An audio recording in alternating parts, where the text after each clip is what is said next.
Today we've got a very important, timely, and meaty discussion around Islamophobia. What it is, what it's not, and the dark circle and network of people who are promoting hate and misinformation about Islam. So one important thing when we talk about Islamophobia, and that's not my preferred term, by the way. I have mixed feelings about the term Islamophobia. This is discussed actually by Dr. Wamer Enjum. He was talking about in the 2010s when scholars were considering about how to describe this phenomenon, which is orchestrated disinformation or misinformation against Muslims, often inciting violence and hatred. What should we call it? And one group of people, they were saying, well, we should call it Islamophobia because that is something that is going to be legible or something that is understandable or sensible. It ties into racism and it's going to be more understandable than if we try to portray discrimination or this organized hate as something that's targeting our religion, which is something that you may freely choose. Obviously, that's also the shortcoming. So maybe you could say that the pro or the advantage of calling it Islamophobia is that you are trying to meet the average American person where they're at and trying to give them sort of something to compare it to in their mind. The drawback, obviously, is that Islam is not a race, nor should it be construed as a race. Islam is for everybody, and it's contributed, unfortunately, to this foreignization of Islam, that Islam can only be, it's only the Middle Eastern person, or it's only the person from somewhere outside, as opposed to the generations of Muslims that have lived in the United States of America. And there's also concerns that the term Islamophobia is too broad, that it includes things that should not be considered Islamophobia. We're going to get to that right now. So what Islamophobia is not, or what it shouldn't be, one of the things is that Islamophobia should not be used for mere ignorance about Islam. We're talking about doing dawah in a non-Muslim country like the United States of America, Canada, most of the countries of Europe, that we have to assume that the average person is not going to have a lot of information about Islam. And when they don't have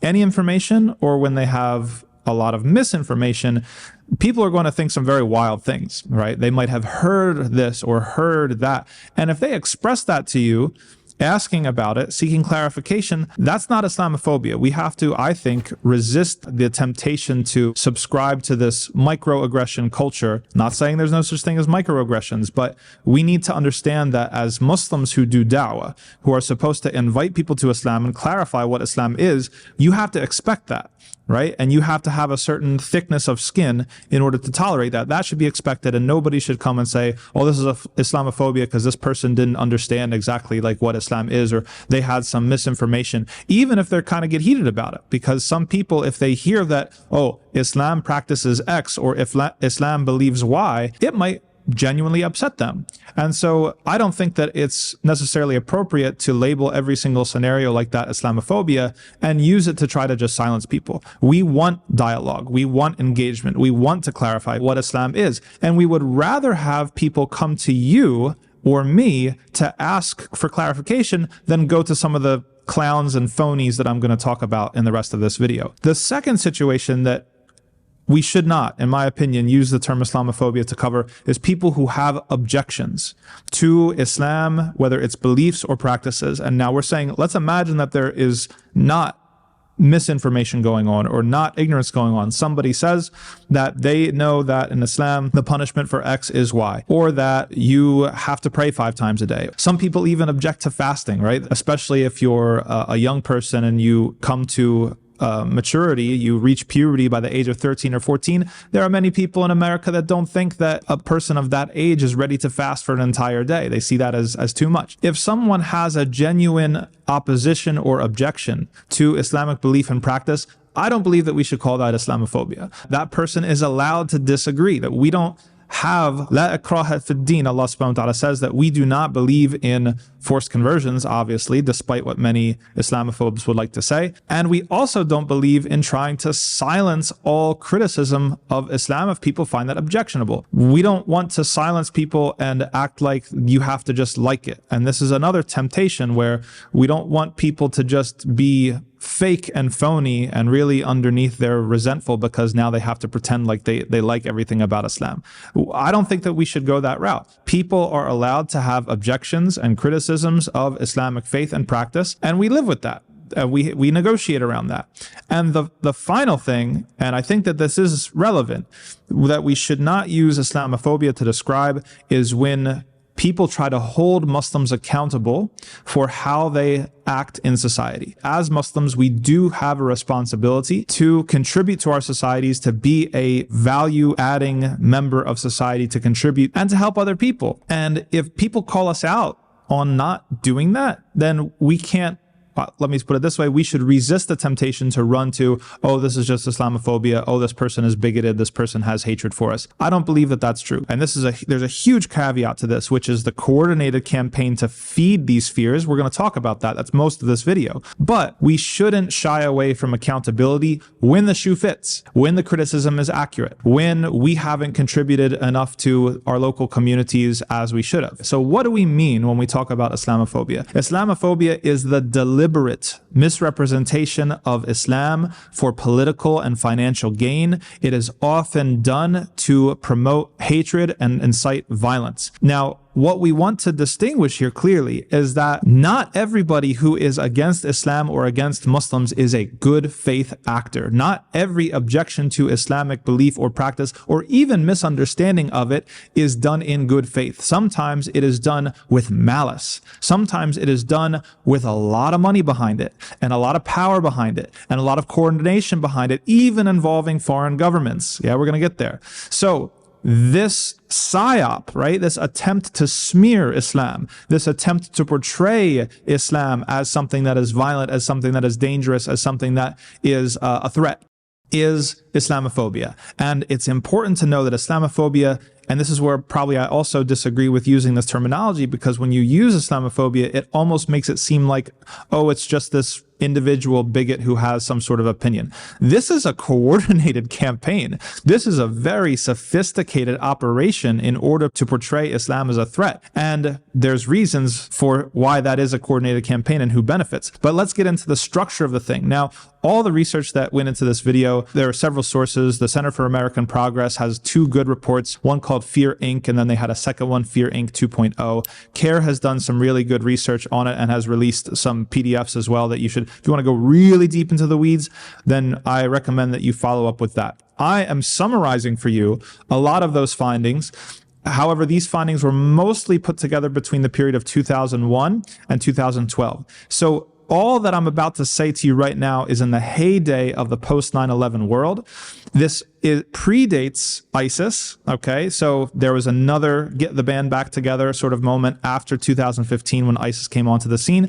And now with post October 7th world, there's been a third act to this. And I haven't seen a lot of great numbers for those things, but if we can assume that in this period of time that there was this much money and this much coordination, and many of these institutes and organizations and players are still active trying to spread and coordinate their hatred for Islam and their misrepresentation of Islam, then we can only assume that things have either stayed the same or perhaps even gotten worse, and that new characters and new organizations have arisen since then. But let's just get the basics. The structure of the anti-Islamic or the Islamophobic network is basically made up of foundations, especially family foundations, that funnel a lot of money to certain organizations. And those organizations are headed by or founded by or chaired by particular self-appointed experts that supposedly know everything that you need to know about Islam and how dangerous it is. That then is amplified by certain activists and influencers now in the social media realm, but also otherwise in-person events and things of that nature. And then these things become self-referential. So this is basically the construction of an echo chamber with pretty much the same dozen to 24 actors and institutes all referencing each other that attempt to achieve the perception that this is an undisputed reality, that Islam is about hatred and violence, and Islam is a threat to everybody. The only real influence I had, Muslim influence, was from the TV or radio. 99% of that influence was negative. 9/11 also was widely televised and on the radio when I was growing up. And when you have information like that, they have a very lasting impression.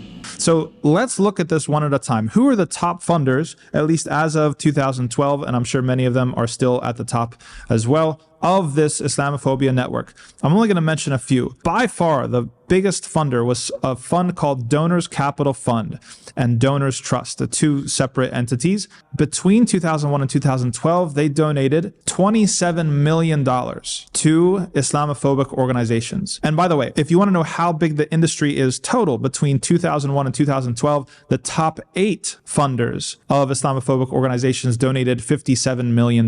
So this is a huge amount of money that is spent in order to coordinate messaging, in order to lend credibility, in order to construct this fictitious reality that Islam somehow threatens the average person in the United States, or, the United States as a whole. Now, double click on Donors Capital Fund. They made one particular donation in 2008. It was a one-person anonymous donation of $17 million to a project called the Clarion Project. Okay, what is the Clarion Project? We're going to talk about the Clarion Project a little bit more detail in a sec, but this 17 million one-time anonymous donation helped to pay for a DVD and a movie that was produced by the Clarion Project that was called Obsession: Radical Islam's War Against the West. Now, the timing of this, keep in mind, this is 2008-ish, and this was deployed to 28 million swing state voters. So imagine, it's 2008, the election is coming.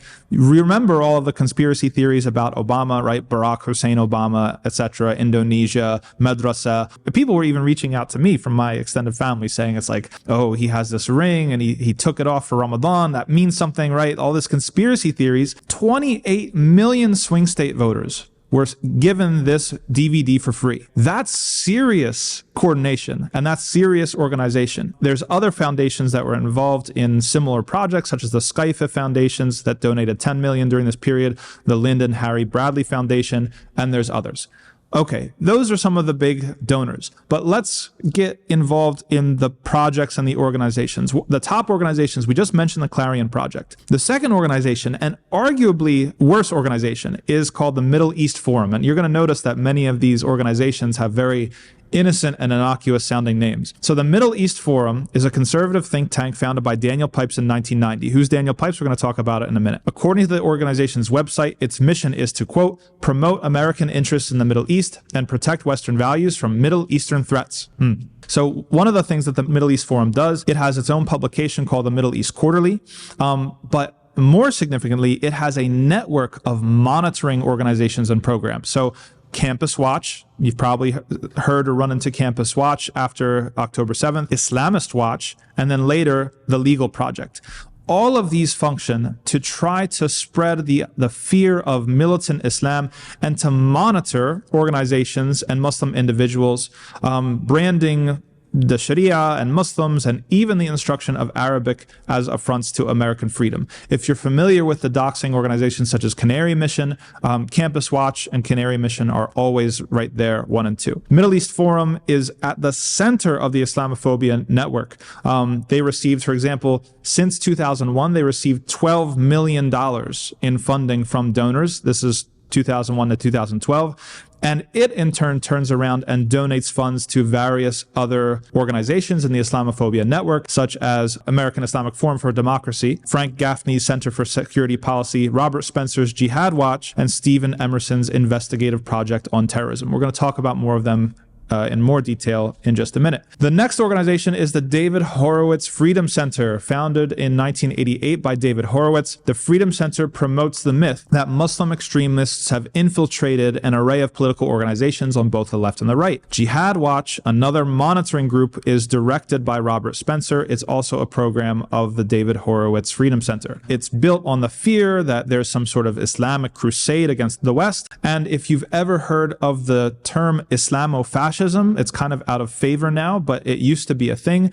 Islamofascism was one of the terms that was spread and popularized by this group, and they used to actually coordinate Islamofascism Awareness Week programs on hundreds of college campuses throughout the United States. They would actually coordinate with student organizations to host this week-long event and to provide speakers for it. The last organization we're going to talk about is the Center for Security Policy. Again, a very innocent, innocuous sounding organization. It was founded in 1988 by Frank Gaffney.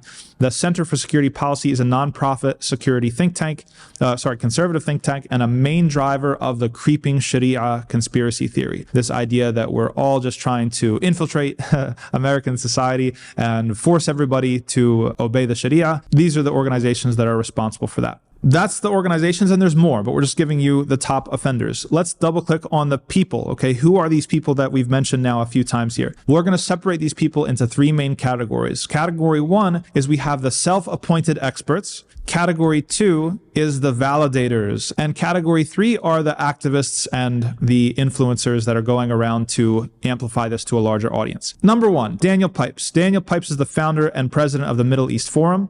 Okay, we talked about some of their projects, such as Campus Watch. Now, what's interesting is that they were actually taken to court by the Islamic Center, I believe, of Boston. Yeah, Islamic Society of Boston, for slander and defamation because of their misrepresentation and their very, very willful smearing of Islam and Muslims. So what did they do? They came up with a new project called a legal project that was meant to insulate themselves from legal challenges, especially brought due to defamation lawsuits. Okay, let's go to somebody else. This David Horowitz person who founded the David Horowitz Freedom Center, he has said that Muslim American organizations, quote, are all fronts for the Muslim Brotherhood, and that 80% of U.S. mosques are filled with hate against Jews and Americans. He was invited to Brooklyn College in 2011 to give a speech, and in it he said that Middle Eastern Muslims are, quote, Islamic Nazis who, quote, want to kill Jews. That's their agenda, end quote. He added that all Muslim associations are fronts for the Muslim Brotherhood. You see the type of paranoia and honestly farcical argumentation that goes on from these types of groups. Thankfully, and we'll get to this in the end, many of these classic Islamophobes have been outed and exposed, but there's a new generation that is up and coming that needs to be watched. Next up, we have Frank Gaffney. Frank Gaffney is one of the lead engineers of the anti-Sharia movement, and he is the founder and president of the Center for Security Policy, that think tank that we mentioned before. Now, Center for Security Policy became really, really important and influential and significant with the what they called the Ground Zero Mosque in New York City. Recall that there was a mosque that was attempting to be built in New York City. This group started a website, stop911mosque.com, and they coordinated a smear campaign essentially against the local Muslim community in order to try to prevent the mosque from being built. That was the Park 51 Community Center. Next up, we have David Yerushalmi. He is the legal architect and legal cover for many of these groups. He's somebody who, one of his organizations proposed legislation in 2007, get this, to make adherence to the Sharia a felony punishable by 20 years in prison. So you can see all of what he's about. Now, he has served as legal counsel for Robert Spencer and Pamela Geller's group, which is called Stop Islamization of America. And he has also taken on people as clients who, for example, burnt Qur'ans, such as Pastor Terry Jones. He's also represented the Thomas More Law Center, which is their mission statement says that they want to defend and promote America's Judeo-Christian heritage and moral values. Most significantly, probably, Yerushalmi's contribution to the Islamophobic network and activity was his authoring of the anti-Sharia legislation. So he came up with a template legislation that has now been introduced in more than 30 states in the United States. It's nonsensical, right? It's like the Sharia is like also how I wash myself to pray, and me eating halal meat, and me getting married in a certain way, and burial rights, etc. But because of the plausibility structure that has been achieved by the Islamophobic network, then he was able to capitalize on that and get these anti-Sharia legislations passed. So enforcement is like, well, how could you possibly enforce that? That doesn't make any sense. And there, of course, are no similar restrictions for Jews or other groups of faith that want to follow their religious laws. But the point is that he's the one who organized the template and then spread it so that people used this anti-Sharia legislation in order to make their way into state legislatures along the country. Just a couple more figures. We have Robert Spencer. He is the co-founder of Stop Islamization of America. He's also the director of Jihad Watch. It's a subsidiary of the Freedom Center, which we already talked about. Their research, quote, is regarding the current state of radical jihad theology and ideology. He's got several books that he's written, such as The Post-American Presidency about Obama. The subtitle is The Obama Administration's War on America. He's also a longtime collaborator with activist Pamela Geller. We'll mention her in a second. But you see that Spencer is one of the primary drivers in promoting the myth that there is no such thing as peaceful Islam. There is no such thing as moderate Islam, that Islam is only a religion, or even if that, an ideology of hate and violence. As he said himself, quote, "Of course, as I have pointed out many times, traditional Islam itself is not moderate or peaceful." Last up, we have Steve Emerson. Steve Emerson, and he's one of the more discredited figures in the Islamophobic circles. He's the founder and executive director of the Investigative Project on Terrorism, which claims to be one of the world's largest storehouses of archival data and intelligence on Islamic and Middle Eastern terrorist groups. So you'll see a pattern here is that in the wake of 9/11, there were a whole bunch of grifters who asserted themselves into the space and said, hey, listen, you guys have a terrorism problem. I'm here to solve it. I know everything about terrorism. I know everything about the Middle East. I know everything about Islam. Listen to me and I will show you how to fight this. Of course, they used that and exploited it, sometimes just for petty, selfish financial gains, like in the case of Steve Emerson, and other times for ideological projects, which we'll talk about as well. So according to Emerson, he and his staff frequently provide briefings to U.S. government and law enforcement agencies. We'll talk about that as well. In addition to members of Congress and congressional committees. So you see people like Emerson and all of these figures, Frank Gaffney and Pipes, brought in front of Congress to testify and explain to them what is Islam and what it's not, what is jihad and what it's not, what are these Muslim groups doing and what they're not. They have zero credentials. They're complete fakes, complete phonies, complete liars. But because they make the most noise and they're backed by big money, they have been able to insert themselves as the gatekeepers and the holders of the narrative when it comes to many of these things, and thus how Muslims are treated in the United States. Emerson frames Islam as inherently violent and antagonistic. He fabricates evidence, perpetuates conspiracy theories of Muslims infiltrating. The discussion I had, the larger discussion, was about radical Islamic militancy in Europe. Right. And I made a terrible, inexcusable error in identifying Birmingham as a no-go. You can get that information from? But where did you get that information from? Sorry to interrupt you. Where did you get that information from that Birmingham was a no-go zone for anyone who wasn't a Muslim, for a Jew or a Christian? It was on sloppy research that had not been fact-checked.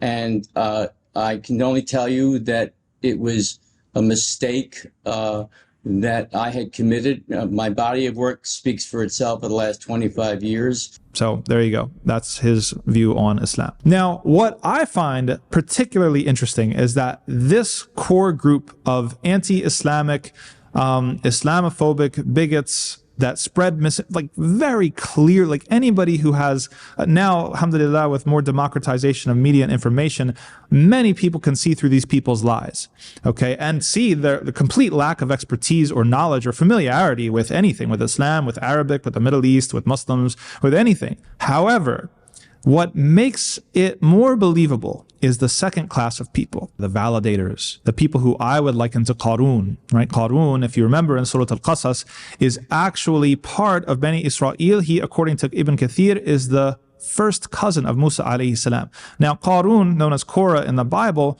was the overseer. He was the one that Pharaoh paid and hired and employed to crack the whip and keep the children of Israel in line and to keep the followers of Moses in line. You wonder how he got so much wealth, so much money that it took several men to carry the keys to his treasures? That's how. He was the biggest sellout. So he was someone that was from the community, supposedly, but was paid enough to sell out his principles and his people in order to, give plausible deniability. If someone wanted to say, hey, Pharaoh, you're, pretty racist against, or you're pretty, bigoted against these children of Israel, he could say, what are you talking about? I work very closely with Qarun. He's from Bani Israel. He's from the children of Israel. I have no hatred towards them at all. I just don't like the bad ones, right? And this is the same move that the anti-Islamic crowd and network, they play. So they have carefully selected certain people that are maybe, inshallah, who knows, Muslims or former Muslims or people from the Middle East or people who are Arab that lend credibility to their narrative. So we're going to go through some of these, as Kerr has called some of them, sock puppets. And I would say that they tap dance for the Islamophobic network. One of them is Zuhdi Jasser. Jasser is an outspoken supporter of Israel and believes that Muslim organizations and leaders need to be held to a litmus test to see whether they recognize Israel as a state. If you recognize Israel as a state, then you're a good Muslim, you're a moderate Muslim, you're okay. If you don't recognize Israel as a state, then you're probably a terrorist. That's what Zuhdi Jasser is saying. So the latest clip that's going around with Tucker Carlson and Matt Walsh, both of them are extremists because I think Matt Walsh said that Israel doesn't even exist. The next validator is Walid Shobat. Now, he's a fake ex-militant, so he put on this identity like he used to be a militant. People have dug through his history. They found it to be completely not credible. He happens to be a Zionist now, very convenient. And he recommended that Muslims be monitored and that the government tap their phones. Next up, we have Walid Faris. And Walid Faris is, again, touted as an authentic expert on Muslims and political Islam. Now, despite, get this, being a former militiaman, he was a member of a militia, and he used to be a foreign affairs spokesperson for the mostly Christian Lebanese front. If you know anything about the history of Sham, that the Lebanese front was the militia responsible for the Sabra and Shatila massacres of Muslims. So he went from being a terrorist himself, or at least dining with terrorists and being responsible for horrible brutality during the Lebanese civil war, quote unquote, in 1982, to being this expert on political Islam and Muslims and the danger of Muslims to society. Wow. What a grift. Next up, we have Noni Darwish. Noni Darwish is a senior fellow at the Center for Security Policy. She's also founder and director of Former Muslims United and founder and president of Arabs for Israel. Gee, wow. Darwish is Egyptian, or of Egyptian origin, and was raised in Gaza. So this is important. Why am I mentioning this? Because, folks, as we have a saying in the street, all skin folk ain't kinfolk. Just because someone looks like you, speaks the same language as you, has a similar name as you, it doesn't mean that they represent your values. They could be a Qarun. They could be a Korah. They could sell out their values and do so in a way that endangers you and throws your whole community under the bus in order just for a grift or a cheap gain. She also said Islam is a poison to society. It's divisive. It's hateful. Islam is going to be brought down because Islam is based on lies and it's not based on the truth. Darwish speaks at many Stop Islamicization of America rallies, so she's brought out to tap dance when it comes to Pamela Geller's group and these other groups, and she validates these views through her books. They Call Me Infidel, Why I Renounced Jihad for America, Israel and the War on Terror, and Cruel and Usual Punishment, the Terrifying Global Implication of Islamic Law. These books are endorsed and supported by Daniel Pipes, Robert Spencer, David Horowitz. You see the grift here. You see how this is very, very self-referential. Now, she was also featured as an expert on radical Islam in the Clarion Project's fear-mongering documentary that we mentioned earlier, Obsession, Radical Islam's War Against the West. So whenever you need a token expert, self-appointed expert on Islam and radical Islam and political Islamism, whatever, you bring these people out to tap dance. There's a whole lot more on that, but we need to skip to our last one for the sake of time. Tawfiq Hamid is the chair of the study of Islamic radicalism at the Potomac Institute for Policy Studies. And we're just going to leave a quote from him on the table here. I have to agree with Robert Spencer that moderate Islam does not exist. So you see, with this type of people who are brought out to tap dance to show that, yes, these Islamophobes are onto something. Here's people who are from the area. They speak the language. They have similar names, right? They used to be Muslims sometimes, maybe. That this lends credibility, this film or this filter of validators lends credibility to the people who are peddling in these lies and fabrications. Of course, they make quite a bit of money off of these things through book deals and speaker tours and engagements. And we'll talk about an example of that later.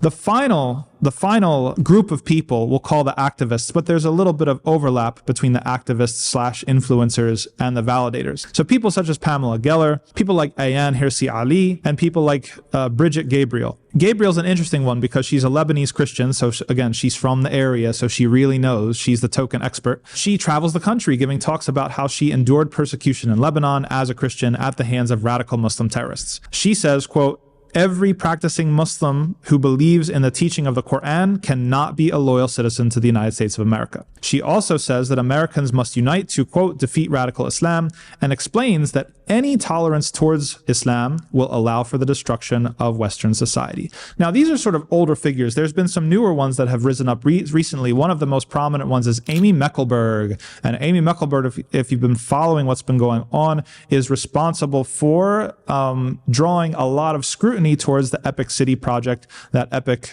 Mosque in Texas was planning to build. She has a group that she founded called, get this, Resistance Against Islamic Radicals. Now, that was a little bit too in your face, so they've since rebranded and changed the acronym to be something a little bit more innocent sounding. She tweets many times a day, and she tried to ping and reference the governor of Texas and other people in Texas to stir up hatred and suspicion about this particular community that was about to arise, and now it's in the courts, and we're going to see what's going to play out. But this is the idea, that this is a coordinated effort. These people reference each other. These people stand to gain financially. It's not just people being innocently misinformed, that this is a very well coordinated outfit. Now let's talk about the strategy of what we can do as Muslims, especially Muslims in the United States of America, to push back, which actually we have been pushing back for a while, and props to CARE and the Center for American Progress and all the organizations that helped expose these networks and these individuals and these organizations, especially starting around 2011, 2012, and now that people are starting to see through it. And especially, and we'll talk about it, in the age of democratic media, or at least a little bit more democratic media in social media, we see that people are able to see through the lies more often, or they have a greater propensity to, even if there are a lot of misinformation out there. So number one, what's the strategy to combat these people? Number one, you have to expose the network, and you have to expose the grift. Don't ever let it go unmentioned that this is a coordinated effort with big money and interests behind it. The average typical American does not like to be fooled. We have this mythology in the United States that everybody thinks that they're middle class or, working class or something like that. Even people who are very well off, sometimes they like to believe that they're part of this bootstrap, like go out and work, and it's all about your hard work, self-determination. This is part of the American mythos. Americans hate to feel like they're being taken advantage of, especially by big money. It has to be in everyone's face that this is not just innocent information, that you are being provoked deliberately by big moneyed interests and a very coordinated campaign to distract you for other things or to get your donation money. Now, as an example, I want to show you what the grift looks like. So let's take this one Walid Shoebat. Okay, remember the fake militant. He used to be supposedly a militant, but he's not really. 2011, Shoebat told an audience of 300 South Dakota police officers that all Islamic organizations in America should be the number one enemy. All Islamist organizations in America should be the number one enemy. He goes around giving talks like this to police, to FBI, to universities, anybody that will have him. He's the author of a book, Why We Want to Kill You. So he's pretending to be a Muslim in order to get this.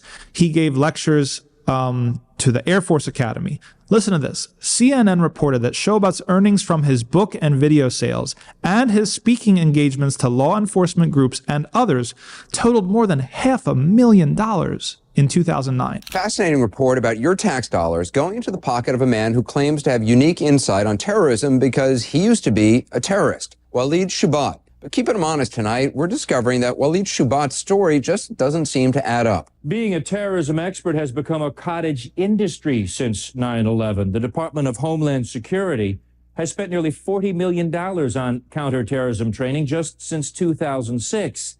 DHS doesn't keep records on how much is spent just on speakers. But some of the so-called experts who go around the country teaching, and in some cases preaching, about terrorism and the dangers of Islam are not quite what they seem. People, it turns out, like Walid Shoebat. This guy just completely lying. $500,000. That's the grift. That all of these people, they go and they speak and they have their books, they have their videos, they have their engagements, they talk to law enforcement, they talk to the armed forces, they talk to FBI, and that they get paid very handsomely for it. You have to expose the grift, and you also have to realize that even though a lot of these figures are now getting discredited in the public sphere, that when it comes to local police academies and local law enforcement agencies, these people still have a lot of influence and a lot of play. The FBI has gone away from some of the most problematic things that it was doing when it came to its instruction. That's another story, and we're not saying that they're out of the woods by far when it comes to their profiling and their anti-Islamic sentiment within the FBI, but we're saying that at the national level, there were some changes that were made.